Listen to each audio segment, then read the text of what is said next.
샬롬, 평안하십니까? 마귀가 우리를 공격할 때 가장 많이 하는 일이 뭔지 아십니까?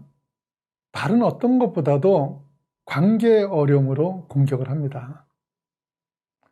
그런데 이 땅에 살고 있는 어느 누구도 이런 관계를 깨는 마귀의 공격에 자신만만할 사람은 아무도 없습니다. 이간질하는 소리를 듣게 되면 마귀의 덫이라는 걸 알면서도 걸려들어요.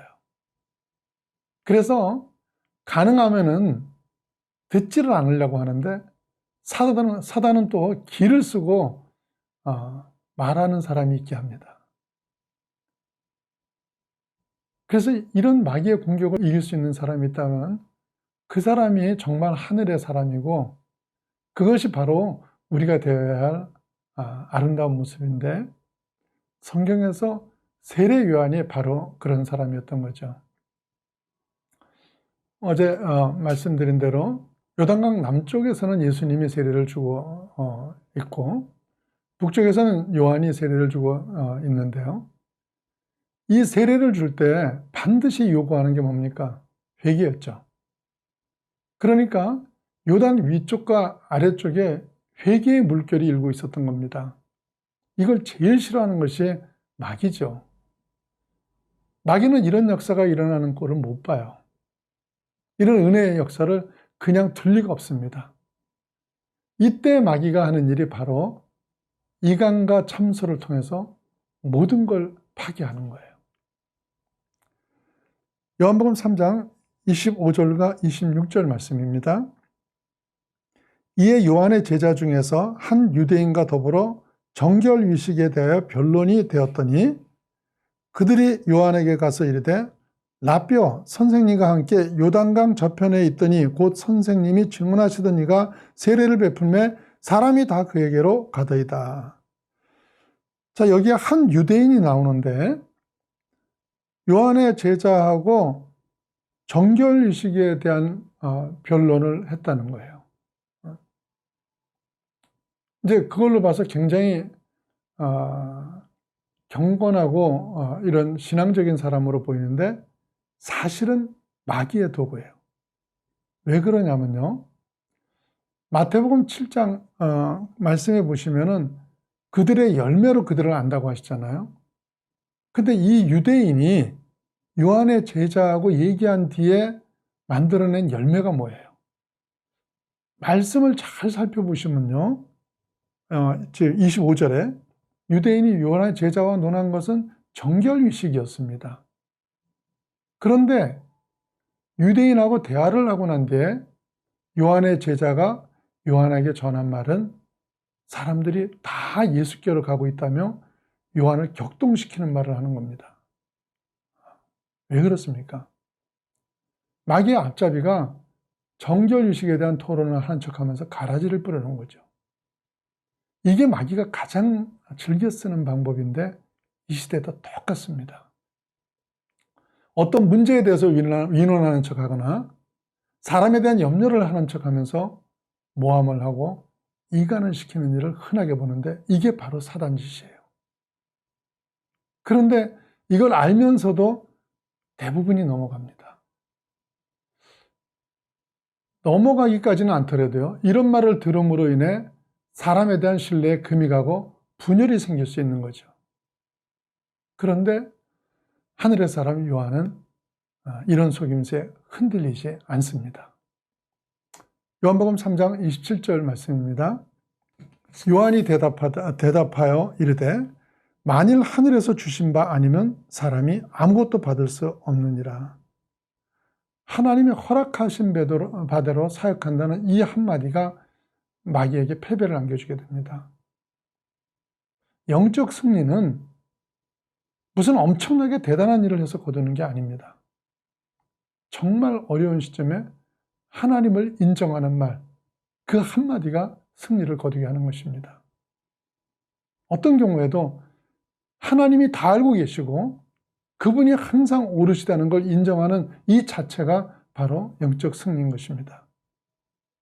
그런데 거기서 그래?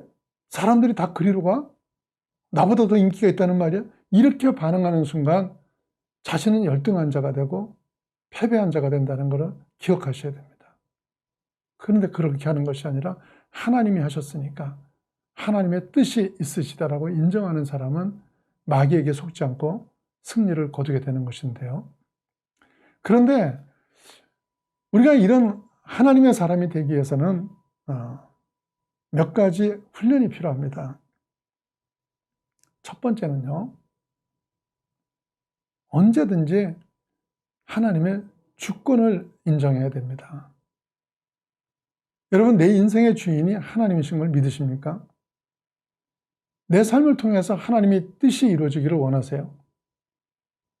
인생에 있어서 하나님의 뜻이 이루어지는 것만큼 축복이 없습니다. 건축 일을 하시다가 목회자가 되신 분인데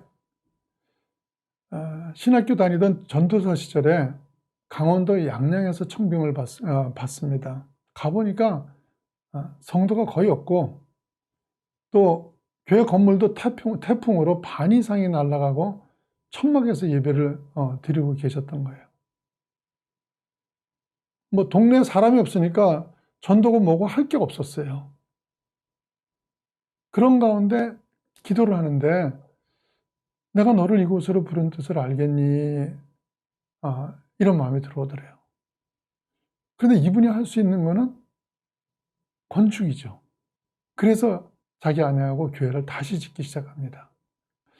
이분은요, 하나님 뜻을 모를 때가 문제지 하나님 뜻만 알면 무조건 돌진하는 사람이에요. 그래서 이분의 목회 철학이 종놈 철학이라고 말씀하세요. 하나님 앞에 종놈으로 산다. 여하튼 그런 순종하는 마음으로 2층짜리 교회를 둘이 깔끔하게 지었는데 아래층에 카페까지 만드신 거예요. 사람들은 왜 그러냐는 거예요. 시골에 할아버지 할머니만 계신데 카페는 무슨 카페냐고. 근데 이 목사님 말씀이 자기도 모른대요. 그런데 교회가 완성될 무렵쯤에 관동대학교가 양양으로 캠퍼스를 옮겨지게 되었답니다. 그래서 젊은이들이 그 지역에 몰려왔는데 사방이 비닐하우스 뿐이라서 갈 데가 아무 데도 없었어요. 그러니까 어디로 가겠어요? 오직 차 한 잔이라도 마실 수 있는 거는 그 교회밖에 없었어요. 그래서 학생들이 물밀듯 밀려오면서 이게 교회가 봉을 해버린 거예요. 이분이 목회를 할 만하게 되자 사임을 하셨어요. 자기는 나이도 그렇고 또 대학생을 상대로 목회할 사람이 아니라는 거예요. 하나님이 여기까지만 하라고 하셨다면서 사임을 하셨어요. 제가 그 얘기를 들으면서 진짜 종이 맞아요. 종놈이라 그러시는데 맞아요. 내가 지었으니까 내가 끝까지 이거 지켜? 이런 게 아니라 하나님이 이 일에 쓰셨습니까? 그렇다면 하나님이 여기까지 필요로 한다면 난 여기까지입니다. 그리고 그 다음은 다음 사람이 하는 거예요. 여러분 기억하세요. 내 인생의 주인은 하나님이란 이런 마음이 분명할 때 편안하게 마음을 비우고 마귀의 공격에 넘어가지 않을 수 있는 겁니다. 두 번째는요. 하나님의 음성 듣는 연습이 필요합니다. 신앙생활을 오래 했으면서도 그 신앙이 성장하지 않는 사람은 하나님의 음성을 듣지 못하기 때문이에요. 정말 신앙생활을 아름답게 하는 사람은 하나님의 음성을 듣습니다. 그런데 하나님의 음성은 그냥 들리는 게 아니에요. 영이 깨어 있어야 되고 훈련이 돼야 합니다. 마귀 음성 듣는 건 연습할 필요가 없어요. 그런데 하나님 음성을 듣기 위해서는 날마다 예배드리고 그 말씀을 들어야 돼요.